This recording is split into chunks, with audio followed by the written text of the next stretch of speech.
We've interrupted that story to go live to Brussels, where the EU is about to set out new proposals to overhaul Europe's asylum rules. Let's take a listen.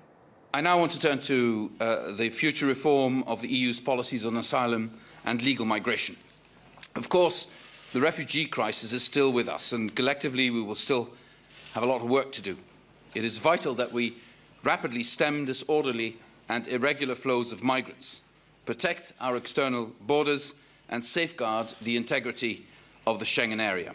Equally, we must ensure that those who need protection can actually receive it without having to put their lives in the hands of people smugglers.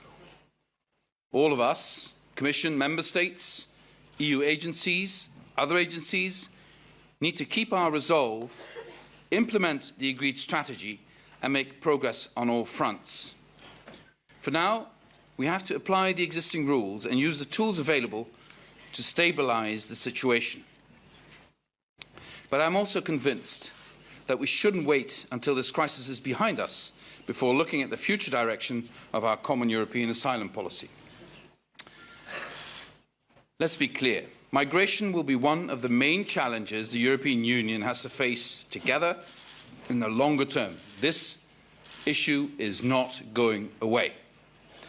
Globalisation, economic trends, climate change, war and instability all mean that people will keep trying to come to Europe in search of refuge, of a better life, or to join their families.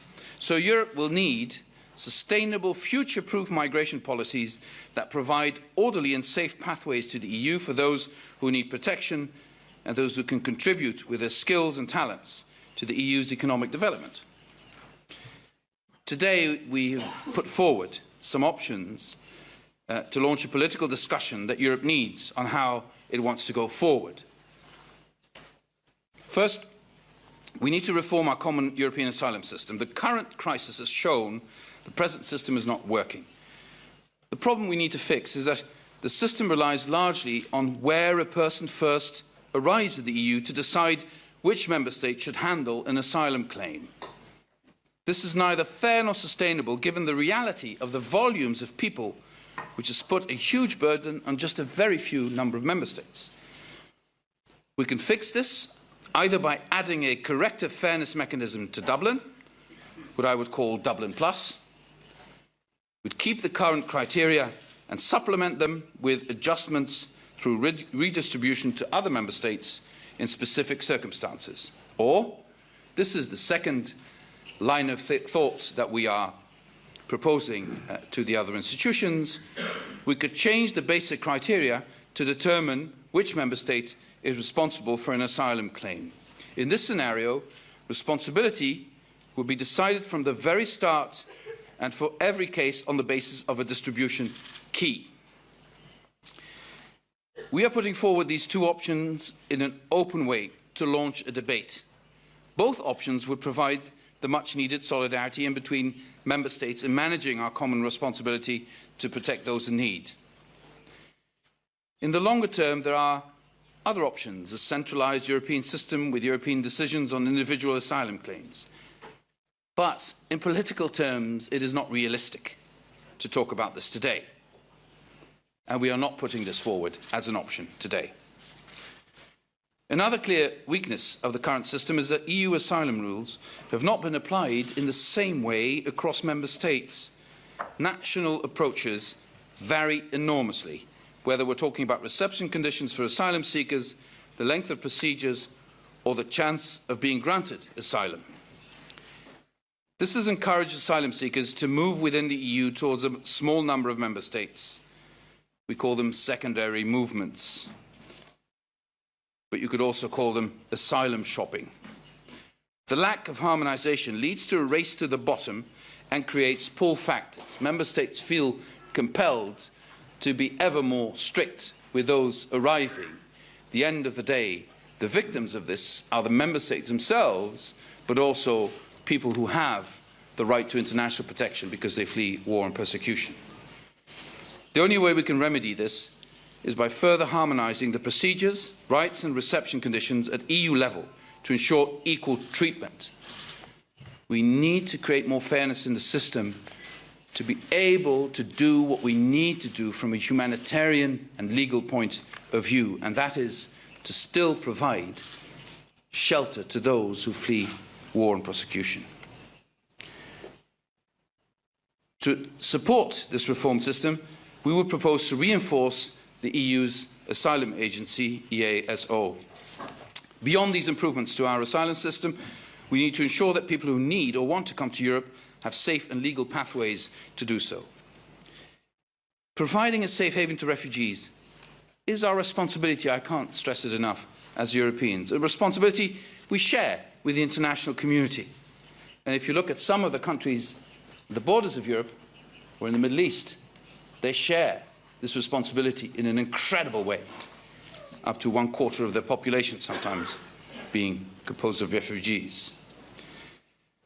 It is simply a matter of complying with our international obligations and of staying true to European values. It is non-negotiable. But for those who need protection, the way to come to Europe is not by resorting to the smugglers, but through an organised and safe process, preserving human dignity and not endangering human lives.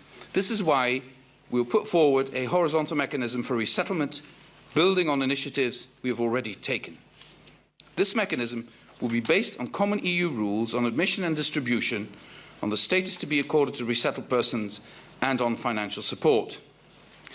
In the future, we will also need migration to fill skills gaps and address the demographic challenge that all our nations in Europe face.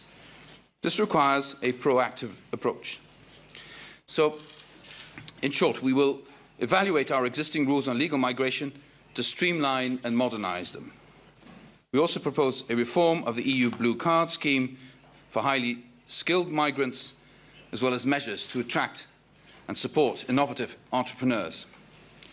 Finally, if we want to effectively manage migration flows and turn migration into an orderly process based on legal pathways, we also need urgently to strengthen our cooperation with third countries. Thank you, Vice President. Thank you. Margarita. Dear all, almost a year ago, you remember, when we presented the agendas on migration and security, I underlined the need to reform Dublin, the importance also to look into legal ways to come to Europe, but also the advantages of smart borders and better exchange of information through our systems. As concerns dealing with the immediate crisis, I was in Ankara earlier this week as the EU treaty agreement was being put into practice. I had very constructive meetings with President Erdogan and Prime Minister Davutoglu and his competent ministers, where we discussed the next steps in the implementation of the EU-Turkey agreement, including protection guarantees for both Syrian and non-Syrian asylum seekers, visa liberalisation benchmarks and our cooperation on security matters, and the fight against terrorism more specifically. I have said before that Turkey is a partner of the European Union and that the European Union is a partner of Turkey. The Turkish authorities know this, and their commitment and engagement to deliver on outstanding issues and to improve cooperation with us was clear. What has happened on Monday is only the start. We have to continue in full respect of EU and international rules and respect of fundamental rights. We need to ensure all necessary procedures in case of asylum requests. I'm also in touch with the Secretary General of NATO, Mr. Stoltenberg, to step up fight against smugglers. Deployments in Greece of officers from Frontex and EASO are taking place gradually, and we have seen large numbers being deployed on the ground over the weekend and during this week. Frontex now has a total of almost 1,000 officers deployed in Greece, and EASO has a total of around 100 officers deployed in the same country.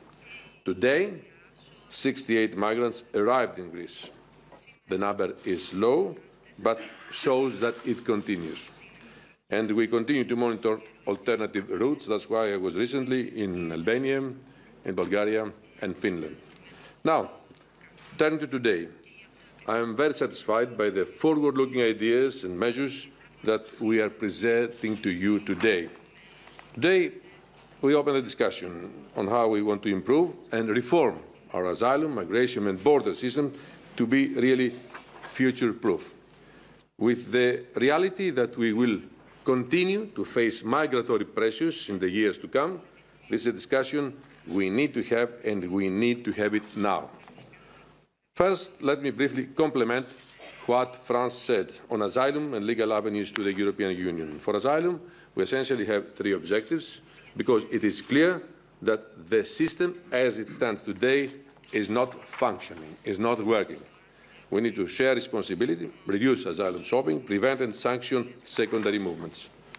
On Dublin, we present two options for discussion, and in both cases, asylum seekers will be automatically distributed across the member states based on a distribution key, but each under different circumstances. Because the baseline is that we need a fairer sharing of responsibility and more solidarity ingrained in our systems. Let me be clear here, however. We want an ambitious and substantial improvement of Dublin, which leads to fair outcomes for everyone. We will now open the discussion with Member States, the European Parliament, and many different stakeholders before we present our concrete proposals. But Dublin is not only one part of the larger asylum puzzle. And that's why we will work towards further harmonisation of the common European asylum system in order to address the other existing discrepancies, as France has mentioned. That's why we will propose to turn the asylum procedures and qualification directives into regulations to make them immediately applicable in national law, and why we will do a targeted revision of the Reception Conditions Directive to ensure a more streamlined approach. In addition, we will also expand the Eurodac regulation to be able to check for all irregular entries at the external borders, not just in relation to asylum.